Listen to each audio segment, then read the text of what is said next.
kayu-kayu gelondongan ini punya siapa? Kan nggak mungkin kayu-kayu ini tanpa ada yang punya begitu. Masa kayu goib? Kan nggak mungkin kayu goib. Ini akibat orang-orang yang duduk di ruangan AC yang ada di Jakarta. Anda melihat dengan sudah terjadinya begitu bencana, mundur menjadi jawaban. Jangan melempar masalah pada presiden, dia pembantu presiden. Dan dia yang harus bertanggung jawab. Harus bertanggung jawab. Jelaskan kepada publik, jelaskan kepada DPR, itu sama dengan menjelaskan pada rakyat. Kalau merasa bersalah, mundur.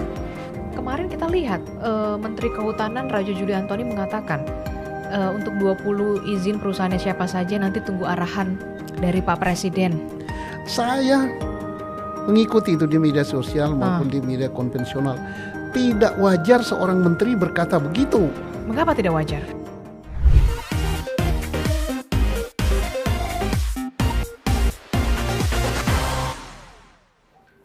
Halo, kembali lagi di On Point with Adisti Larasati. Ada beragam topik yang patut diperbincangkan di pekan terakhir ini. Apalagi kalau bukan soal peristiwa bencana banjir dan juga tanah longsor yang terjadi di 3 provinsi. Ada di Provinsi Aceh, Sumatera Utara dan juga Sumatera Barat.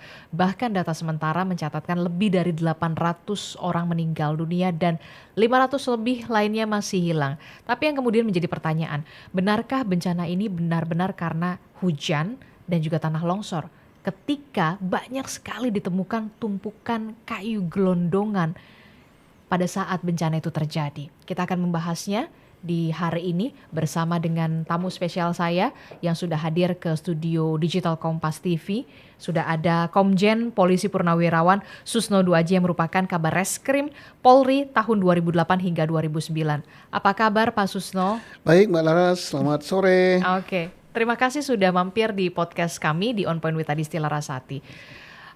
Pak Susno, bencana yang terjadi di Sumatera ini duka Indonesia, begitu ya. Banyak sekali masyarakat yang harus kehilangan nyawa, harus kehilangan rumah mereka, begitu.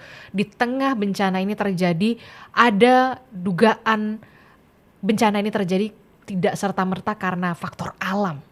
Karena banyak sekali ditemukan tumpukan gelondongan kayu yang bahkan sudah terkelupas dan juga sudah bernomor begitu ya dugaannya. Anda sebagai putra asli Sumatera, apakah ini benar-benar bencana yang alami atau yang memang sudah terencana dan disengaja karena memang ada kerusakan hutan di sana? Pertama kita ucapkan duka ya Mbak ya. Ini sangat besar ya, 800 meninggal. 500 lebih belum ditemukan dan saya yakin itu lebih banyak yang meninggal ya. Belum kerugian fasilitas umum dan lain-lain ya. Kalau hujan itu adalah rahmat dari Allah. Kitab suci mengatakan bahwa hujan itu diharap dan itu tanda bentuk dari rahmat dari Allah. Hujan. Yang jadi masalah adalah hujan itu pada saat di 3 provinsi ini tidak menjadi rahmat tetapi menjadi bencana. Timbul pertanyaan mengapa dia menjadi bencana? Ini karena ulah tangan manusia yang serakah.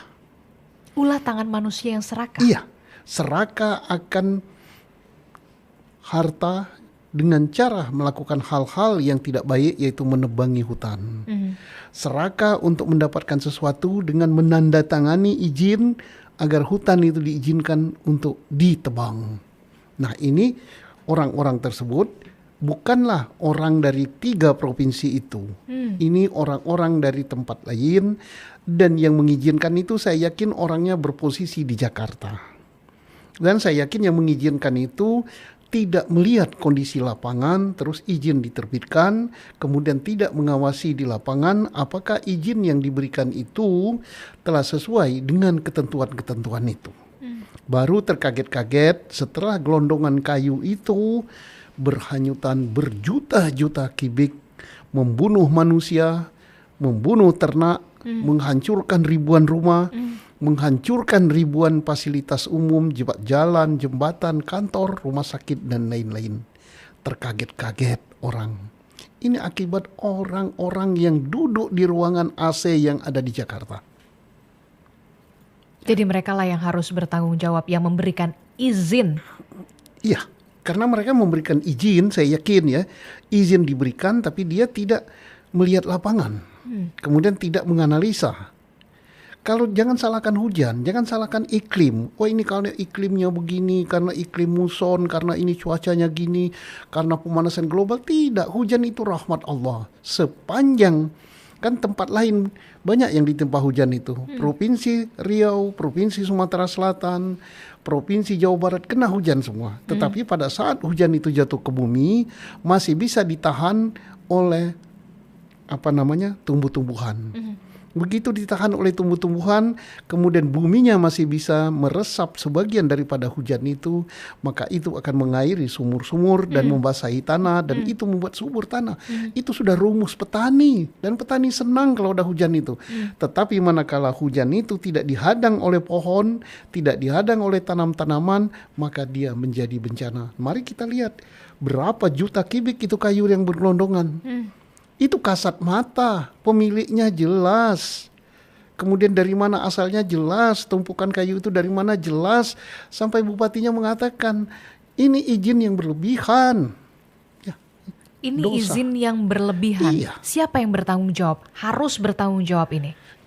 Ya, kalau memang penebangan hutan itu dengan izin, yang memberikan izin terhadap penebangan hutan, tentunya Menteri Kehutanan. Tetapi sebelum izin itu terbit, dan itu harus ada analisa dampak lingkungan. Nah ini Menteri LH. Dan mereka tidak boleh hanya mengizinkan di atas kertas saja, tetapi izin harus disertai pengawasan di lapangan. Apakah cara menebangnya, apakah pohon yang ditebang itu boleh digunduli semua pohon, atau ada ketentuan bahwa yang diameter sekian yang boleh ditebang, yang diameter sekian nggak boleh. Kemudian dan lain-lain itu ada ketentuan, klausal-klausal dari perizinan itu. Apakah ditaati apa tidak itu? Ini saatnya kita untuk mengevaluasi supaya ini tidak terjadi lagi. Bukan hanya di sana saja, Indonesia ini luas. Jangan terjadi di Kalimantan, di Sulawesi, di Papua, kemudian Maluku dan lain-lain. Ini bencana luar biasa. Walaupun pemerintah belum menetapkan ya bencana nasional. Bayangkan 3 provinsi melebihi daripada tsunami. Tsunami itu hanya 1 kota. Kota Banda Aceh yang parah dan kota-kota di pantai ya. Kalau ini 3 provinsi, berapa kabupaten dan kota yang kena? Berapa jiwa manusia yang melayang, berapa yang hilang, berapa ribu rumah yang hilang, berapa harta benda. Berarti Anda bisa mengatakan ini sebenarnya tanggung jawab kolektif dari kementerian lembaga terkait, Kementerian Kehutanan, Kementerian Lingkungan Hidup. Iya, dan kalau memang ada tambang liar ya Kementerian Pertambangan, SDM ya. Kementerian SDM juga punya peran di sana. Kalau ada di situ tambang izin tambang. Mari kita lihat. Ini kita masih memusatkan perhatian kepada kemanusiaan, memberikan bantuan dan lain-lain. Tetapi kita tidak boleh lupa bahwa apa penyebabnya. Dan jangan sampai menyalahkan hujan. Hujan itu dari berbagai kitab suci mengatakan itu rahmat. Tapi kemudian begini, susah tidak sih mendeteksi ini sebenarnya kayu-kayu gelondongan ini punya siapa? Kan nggak mungkin kayu-kayu ini tanpa ada yang punya begitu. Masa kayu goib? Kan nggak mungkin kayu goib. Kayu tidak bersalah kalau yang gelondongan itu. Yang bersalah yang nebangnya. Untuk mendikti siapa yang menebangnya, maka paling gampang dari Kementerian Kehutanan memberikan izin untuk HPH di daerah situ di mana saja di 3 provinsi ini. Setelah tahu itu, kemudian daerah banjir itu di mana saja, maka akan ketahuan kan akan berapa izin yang diduga merusak lingkungan yang tidak bisa menahan air hujan. Ini berarti pemberian izin yang tidak disertai perhitungan, tidak kehati-hatian, yang asal izin saja. Siapa yang bertanda tangan di situ, dan proses pemberian izin itu demikian ketat. Ada aturan-aturan yang harus ditaati, kemudian ada lintas sektoral. Sementri misalnya, Kementerian Lingkungan Hidup harus menganalisa itu. Kalau pohon ini ditebang, maka dampak lingkungannya apa? Akan ada banjir apa tidak? Akan berbahaya kepada sistem irigasi di situ apa tidak? Akan berbahaya kepada kesuburan tanah di situ apa tidak? Nah ini kan sudah masuk ke ranah hukum ya, Iya. kepolisian begitu. Iya. Kemarin kita sudah melihat Menteri Kehutanan Raja Juli Antoni sudah dipanggil oleh Komisi 4 DPR RI begitu ya, dan dia mengatakan 20 izin perusahaan Iya. itu dicabut begitu ya. Iya. Kemudian selanjutnya Menhub juga ke kepolisian begitu ya, menandatangani MOU soal Satgas gabungan dan segala macam. Anda melihat apakah ini akan selesai dengan Satgas gabungan atau bagaimana? Ini seperti obat pil atau permen ya. Saya kira tidak begitu mengatasinya. Lalu bagaimana cara mengatasinya? Izin sudah ada. A, B, C, D sampai 20 atau sampai berapa? Saya kira lebih dari itu. Karena ini 3 provinsi. Di Provinsi Aceh ada berapa izin? Di Provinsi Sumatera Barat ada berapa izin? Di Provinsi Sumatera Utara ada berapa izin? Dari izin-izin yang dikeluarkan itu dilihat berapa luasannya. Kemudian ketentuan daripada izin yang dikeluarkan itu apa ditaati apa tidak oleh pemegang izin. Misalnya izin itu mencantumkan kayu yang mana yang boleh ditebang. Apakah boleh ditebang habis semua apa tidak? Kalau tidak boleh ditebang habis, ada diameter yang boleh ditebang, diameter yang tidak boleh ditebang, ternyata dia tebang berarti melanggar izinnya. Nah, melanggar izinnya, di mana pengawasan daripada yang mengeluarkan izin, di mana pengawasan daripada lingkungan hidup, di mana pengawasan dari instansi yang terkait. Begitu. Jadi tak perlu yang mencari siapa? Yang mencari ya dari Kementerian Kehutanan, dari Polri mencari karena ini sudah penegakan hukum gitu kan. Dan instansi-instansi terkait kalau ini memang ada korupsi di dalam pemberian izin ini, maka kejaksaan KPK harus turun ini. Jadi nggak cuma hanya kepolisian Nggak aja. hanya kepolisian saja. Sudah waktunya kejaksaan KPK turun. Apakah dalam proses pemberian izin itu ada korupsi ataukah setelah izin itu terbit ada korupsi sehingga ada pelanggaran-pelanggaran di situ didiamkan saja. Tapi kan kita udah jadi rahasia umum juga begitu ya. Kita sih maunya ada efek jera ya, begitu ya. Baik yang meminta izin Iya. dan yang memberikan izin. Iya. Iya dong. Tapi Termasuk yang ngawasi. termasuk yang mengawasi. Ya, Tapi kenapa pada tidak diawasi? kenyataannya, apakah ini sampai ke akarnya? Itu kan pertanyaannya. Saya yakin tidak.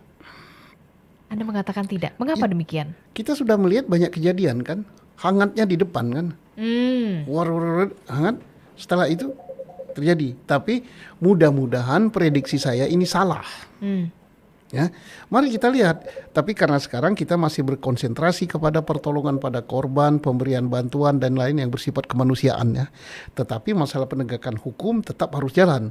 Mari kita lihat sebulan 2 ke depan ada nggak yang diproses hukum? Baik pejabat yang memberikan izin, baik pejabat yang mengawasi, ataupun pemegang HPH itu sendiri. Ada tidak? Dampaknya sudah terjadi. Jangan sampai karena dampaknya terjadi, kita salahkan ini kepada yang di atas. Wah ini salah hujan turun gitu. Terlalu lebat, iklimnya gini. Nah itu yang kena hujan ini bukan hanya 3 provinsi itu saja. Hampir semuanya. Hampir semua. Dan di antara 3 provinsi ini saya yakin bahwa semua wilayah provinsi itu hujan. Tapi kenapa kabupaten tertentu sampai menimbulkan banjir sangat parah. Nah ini karena kita dulu SD diajari kan gunanya tumbuh-tumbuhan untuk apa? Untuk nahan humus. Tapi iya oke. Tapi kemudian begini, ya tadi saya bilang, Anda mengatakan ketika saya bertanya apakah ini sampai ke akarnya, Anda bilang tidak. Kita mikirnya jadi, wah, apakah praktik baking-membaking itu masih ada? Makanya sampai susah dan sesulit itu. Kalau praktik baking-membaking ini kan bukan saya yang mengatakan ya, tapi udah terungkap kan. Ada PT ini melanggar, tapi di balik itu ada orang-orang besar. Ada juga di Jakarta yang kasusnya jelas melanggar hukum gitu karena apa reklamasi dan sebagainya. Di depan mata kita, Jakarta itu nggak jauh dari kita kan, dan kita ini berdiri di Jakarta gitu. Apa proses hukumnya? Nggak sampai ke situ. Nah, tertutup oleh kasus yang lain gitu kan. Tertutup. Jangan sampai ini. Dan Anda melihat polanya sama semacam ini.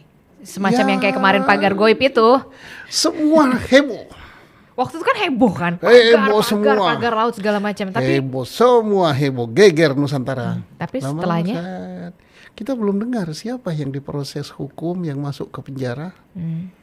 Dan Anda melihat pola yang sama juga akan terjadi di kasus ini? Ya gimana ya, kelihatannya begitu. Tapi mudah-mudahan prediksi saya ini salah. Bahwa sekarang penegakan hukum itu sudah benar, sudah bagus gitu. Siapapun yang salah tanpa melihat pangkat jabatannya akan ditindak. Dan kita saat ini menunggu siapapun yang merasa bertanggung jawab, dia akan lapor, tidak perlu dilengsarkan. Lapor, Pak Presiden, saya mundur.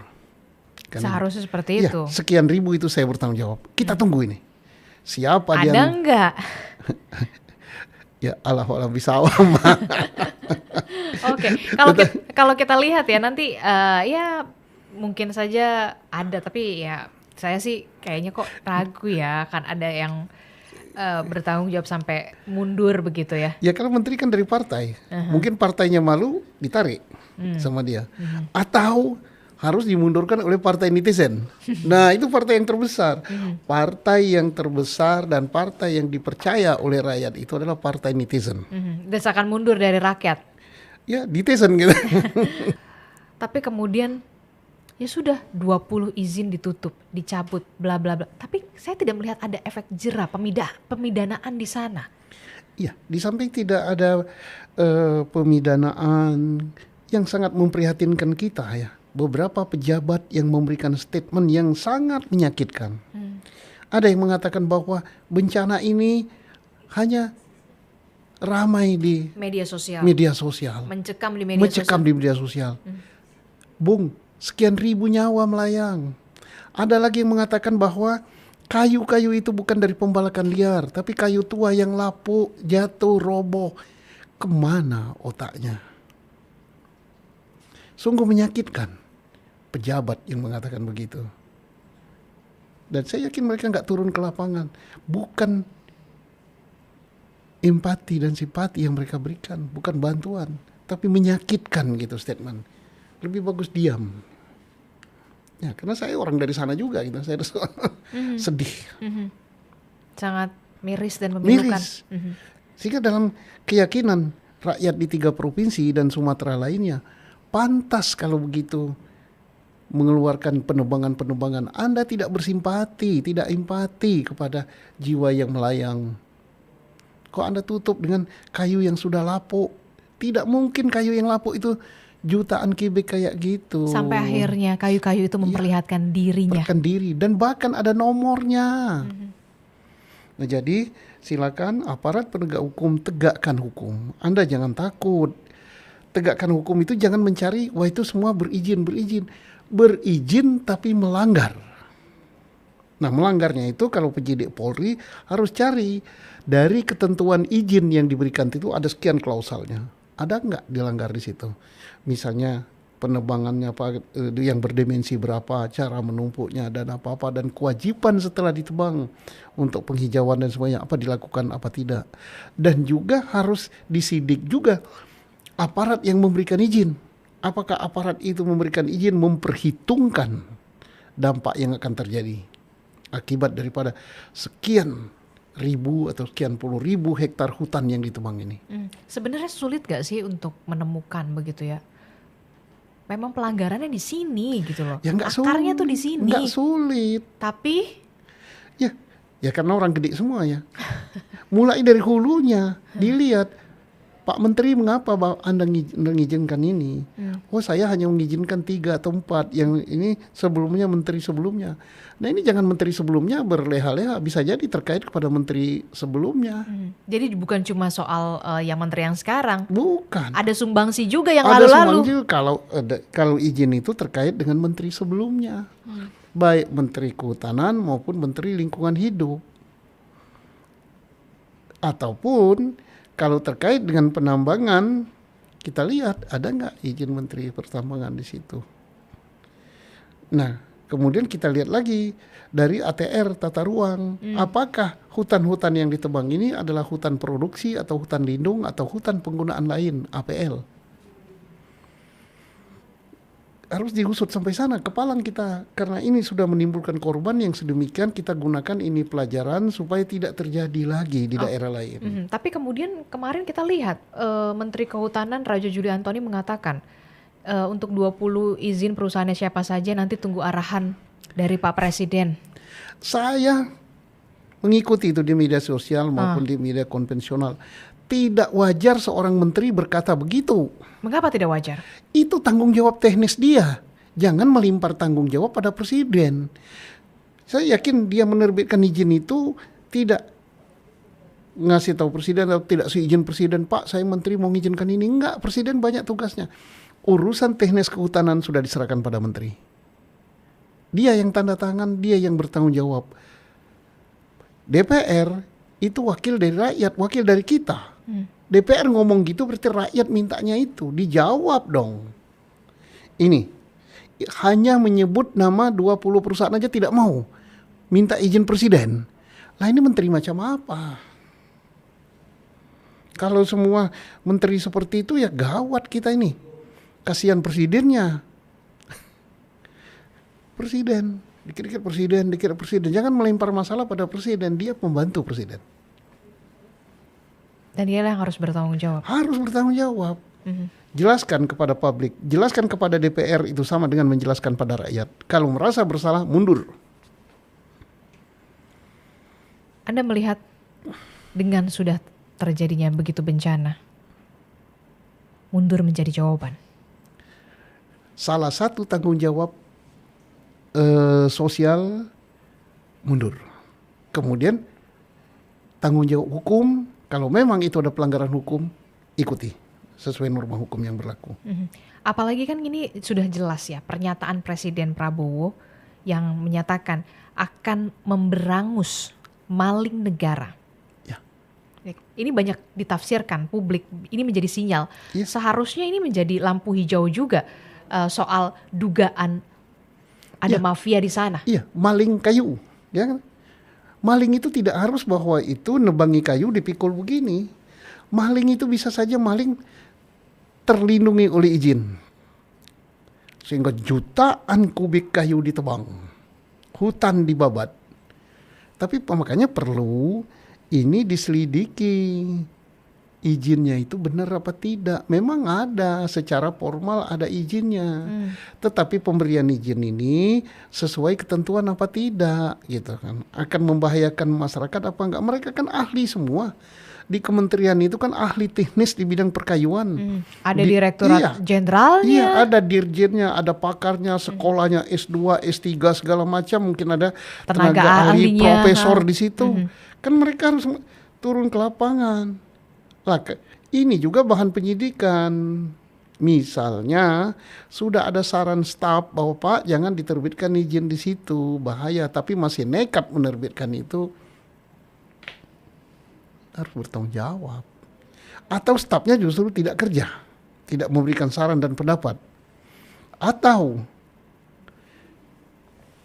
ini potong kompas, nggak perlu aja staf-stafan, sini mana yang mau izin tanda tangani. Kesel kita rakyat ini kan melihat sudah sekian ribu manusia jadi korban. Kesel rasanya ya. Kita hanya bisa bersuara. Nggak punya kekuasaan apapun. Tapi ingat negara ini punya rakyat. Pengusaha dan penguasa, tapi kemudian yang menjadi korbannya tetap warga negara. Iya, saya yakin rakyat di sana di sekitar penebangan hutan itu kayak itu miskin. Saya yakin. Tidak merasakan keuntungan apapun. Tidak merasakan. Yang dia dapat adalah debu, bahaya. Kalaupun kerja, mereka adalah tenaga kerja sekasar gitu, yang gajinya rendah.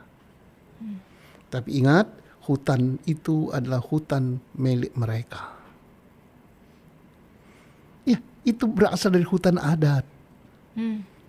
Ingat juga, itu awalnya bukan hutan Indonesia.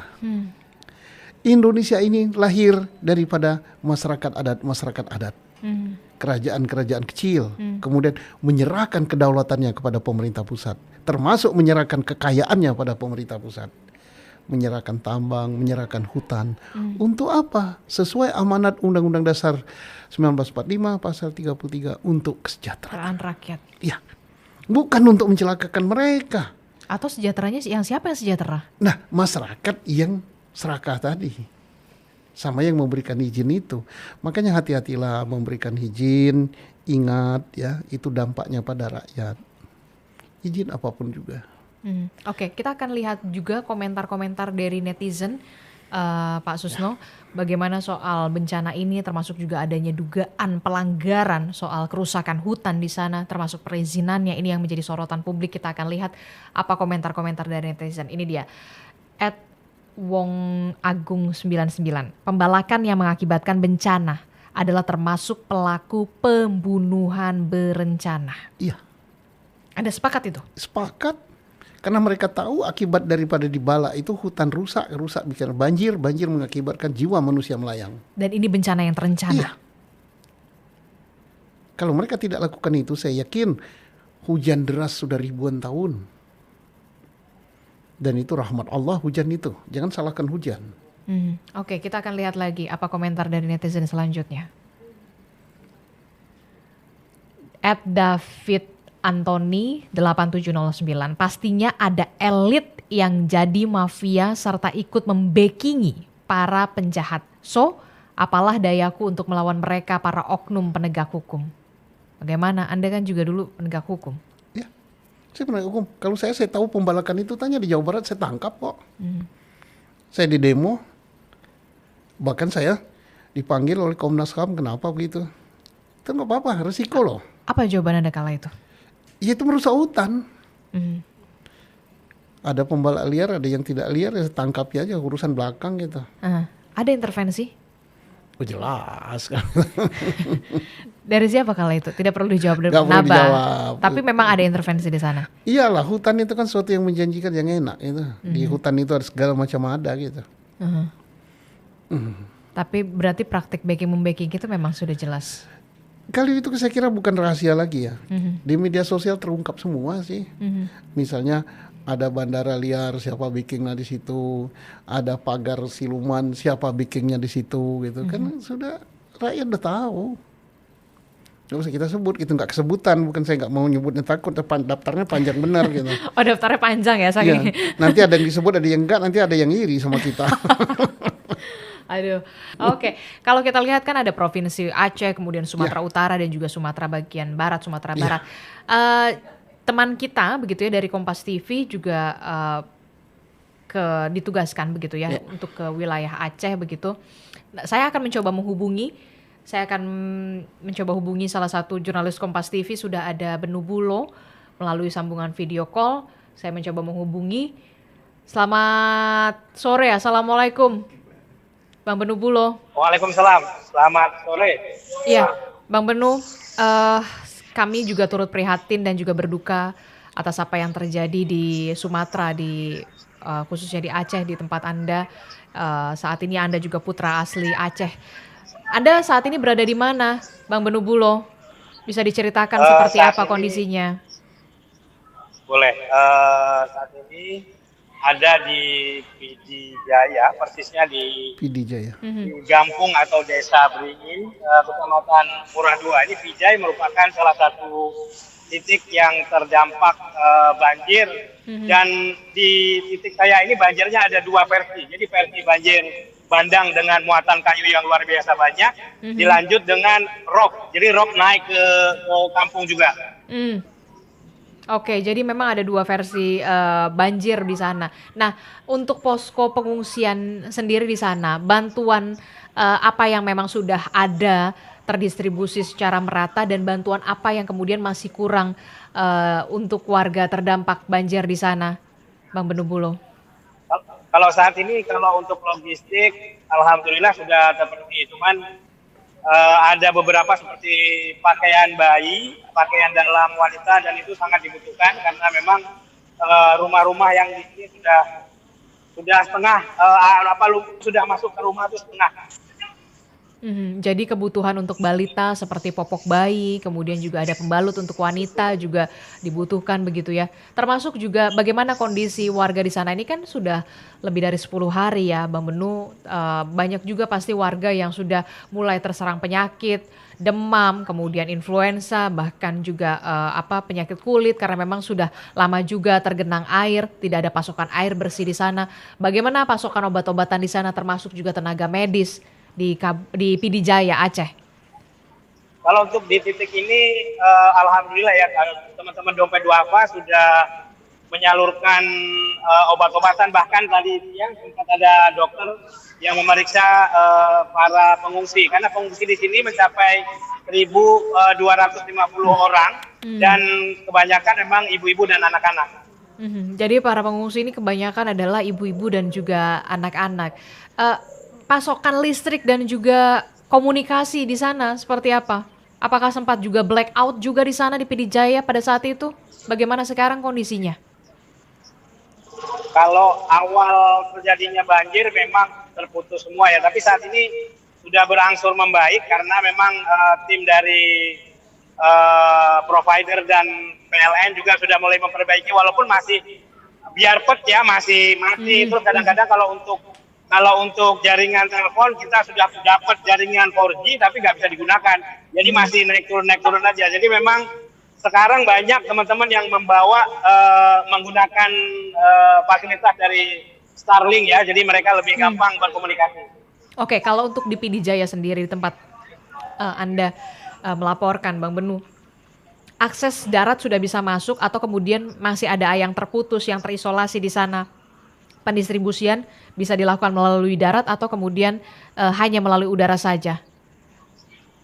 Kalau di PD Jaya, alhamdulillah memang sudah bisa didistribusikan menggunakan kendaraan roda 4 ya.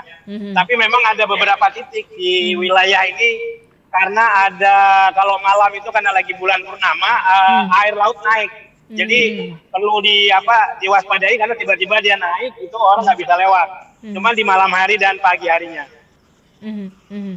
Oke, jadi kalau untuk akses melalui darat memang sudah bisa dilalui walaupun memang saat ini masih ada banjir rob begitu ya.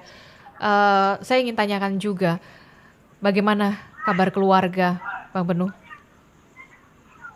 Kalau untuk saat ini keluarga di Takengon belum ada kabar karena komunikasi masih belum bisa. Masih bingung kita harus mau ngapain karena komunikasi nggak bisa sama sekali. Terus akses ke sana juga terputus. Jadi ada jembatan namanya yang menghubungkan antara Biren dan beberapa wilayah lainnya, Takengon dan beberapa titik lain di atas terputus. Dan saat ini masih menggunakan link untuk lewat ke sana, jadi kendaraan tidak bisa lewat sama sekali. Oke, jadi akses ke Takengon, ke tempat wilayah keluarga Anda ini terputus dan Bang Benu sampai saat ini belum ada kabar keluarga seperti apa kabarnya, baik-baik saja atau belum? Siapa saja keluarga yang sampai saat ini belum ada kabar, Bang Benu?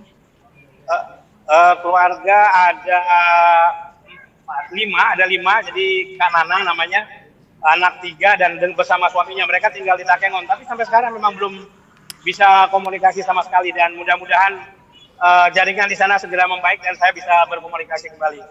Oke, kami harapkan tentu saja akses segera bisa dipulihkan supaya juga Bang Benu dan juga keluarga-keluarga lain di sana juga bisa mendapatkan kepastian kabar dari keluarga yang berada di Takengon. Kita berharap semuanya dalam keadaan sehat walafiat, selamat, dan kita harapkan pendistribusian bantuan bisa cepat secara merata terdistribusi dengan baik. Terima kasih Bang Benu Bulo sudah bergabung bersama kami langsung dari PD Jaya. Sehat selalu Abang. Selamat bertugas kembali. Assalamualaikum. Waalaikumsalam. Belum bisa hubungannya. Ya, itu tadi kenyataannya. Kita melihat salah satu jurnalis Kompas TV, Benu Bulo, yang berada di PD Jaya bahkan belum mengetahui kabar keluarganya di Takengon. Begitu ya. Saya sudah bisa berkata-kata apa-apa lagi. 5 yang belum ada kabar. Dari keluarga dia sendiri. Belum keluarga yang lain. Dia tetap harus mengabarkan informasi kepada kita, tapi dia tidak tahu bagaimana kabar keluarganya. Ya. Memilukan.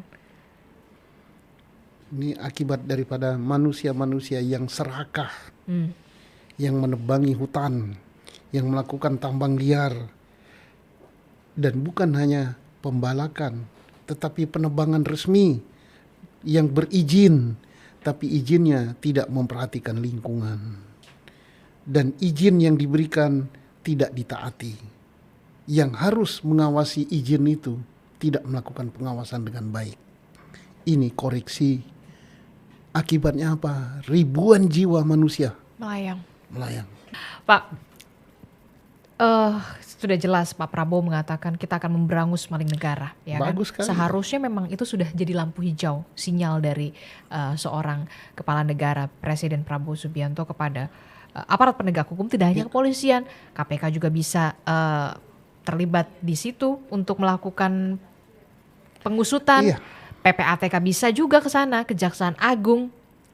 Ya, Pak Prabowo kan kita salut sama Presiden. Dia selalu berpikir untuk rakyat. Dia akan kejar. Sudah mulai dengan menertibkan kebun sawit yang merusak hutan-hutan, kemudian ke tambang, dan tidak hanya ngomong, dia lakukan itu. Tapi Pak Prabowo tangannya hanya satu, tangannya dua gitu kan. Nggak bisa dia. Bagaimana aparat-aparat yang di depannya? Sampai dia panggil Panglima TNI dan Kapolri, percuma dapat bintang begitu kalau tidak bisa menentukan ini. Itu sudah perintah yang sangat-sangat keras sekali. Kecuali kali ya tertibkanlah itu di situ. Lain, tapi dia panggil 6 mata, perintahkan. Kurang apa lagi? Panglima tertinggi itu. Tidak boleh main-main. Aparat di bawahnya harus serius gitu. Saya jadi teringat pada saat itu Pak Prabowo memanggil sejumlah menterinya ke Hambalang. Salah satunya adalah soal praktik pertambangan ilegal-ilegal itu ya. Dan beberapa hari kemudian nikel kita ya. Di media sosial muncul gitu. Kemudian Pak Prabowo juga muncul. Pak Mahfud mengatakan bahwa Pak Prabowo punya data ekspor tambang dan ekspor lainnya yang tidak sesuai dengan data yang sebenarnya dari dalam negeri. Kalau tidak sesuai berarti ada data siluman kan. Ada yang tidak terdata ekspor itu. Kalau tidak terdata itu berarti gelap. Kalau gelap itu berarti pencurian. Berarti dia tidak bayar bea, tidak bayar pajak, tidak bayar apa-apa. Berarti menikmati untuk kepentingan pribadi. Siapa itu? Ya tinggal ngungkap. Kan ada data di luar negeri bahwa menerima nikel sekian, menerima timah sekian. Dan ini sudah disikat semua oleh Pak Prabowo. Bagaimana dia beroperasi tentang timah ilegal, tambang timah ilegal di Pulau Bangka dan Belitung. Sekarang ke jenis tambang yang lain. Harus kita dukung ini. Oke. Terakhir Pak Susto, Anda pernah menjabat sebagai Kabar Reskrim. Ya. 3 rekomendasi Anda soal kerusakan hutan dan dugaan pembalakan liar di sana. Baik. Kepada Pak Kapolri. Tidak hanya kepada Kapolri ya, saya selaku rakyat ya, kepada aparat penegak hukum ya, Kapolri, Kejaksaan, KPK, PPATK, dan lain-lain, dan termasuk juga kementerian ini ada penyidiknya, ada PPNS-nya, PPNS Lingkungan Hidup, PPNS Pertambangan, PPNS Kehutanan. Anda harus tegakkan hukum. 1, siapapun di belakangnya Anda jangan takut. Walaupun itu izin resmi ada, tapi selidiki ada atau tidak pelanggaran terhadap izin resmi itu. 1. Yang kedua, selidiki juga dalam pemberian izin itu apa ada pelanggaran apa tidak. Izin diberikan tapi prosesnya tidak benar, persyaratannya tidak dipenuhi, atau izin itu memberikan kewenangan kepada hutan yang sedemikian luas yang itu akan merusak lingkungan, akan menimbulkan banjir. Kemudian setelah itu selidiki juga yang penebangan liar. Saya yakin penebangan liar tidak seluas arealnya daripada penebangan berizin. Jadi jangan sudah tahu ini berizin, tidak apa-apa. Loh, kalau di dalam pemberian izinnya itu melanggar, itu pidana. Kemudian selidiki juga oleh aparat penegak hukum, ada tidak tindak pidana korupsi di situ, suap menyuap dalam izin ini. Dan harus ada yang bertanggung jawab. Harus ada yang bertanggung jawab. 1.000 lebih jiwa manusia itu menuntut keadilan. Dan pemilik wilayah itu adalah rakyat di situ. Jangan mereka jadi penonton kemudian jiwanya melayang.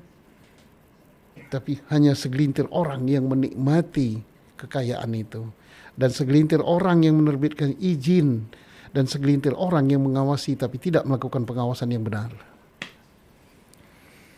Komjen Polisi Purnawirawan Susno Duaji, Kabar Reskrim Polri 2008-2009. Terima kasih sudah hadir di On Point with Adis Larasati. Tentu kita berharap ada benar-benar penegakan hukum yang nyata, sampai nyata, yang adil. Yang nyata dan yang adil sampai ke akar-akarnya, yang memang harus bertanggung jawab terhadap lebih dari 800 jiwa yang melayang di Provinsi Aceh, Sumatera Utara dan juga Sumatera Barat. Terima kasih sudah bergabung bersama kami. Terima kasih Mbak Laras. Nah, itu tadi episode kita di kali ini di On Point with Adis Larasati. Terima kasih sudah menyaksikan. Sampai jumpa di On Point with Adis Larasati berikutnya.